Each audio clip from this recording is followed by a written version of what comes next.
You ask Tiger to solve. This deals with linear equations with one unknown. The final result is x equals 5. Let's solve it step by step. Group all constants on the right side of the equation. Subtract 2 from both sides. Simplify the arithmetic.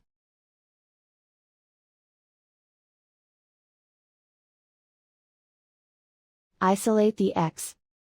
Divide both sides by 9.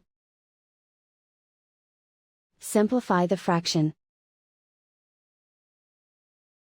Find the greatest common factor of the numerator and denominator. Factor out and cancel the greatest common factor. And so the final result is x equals 5.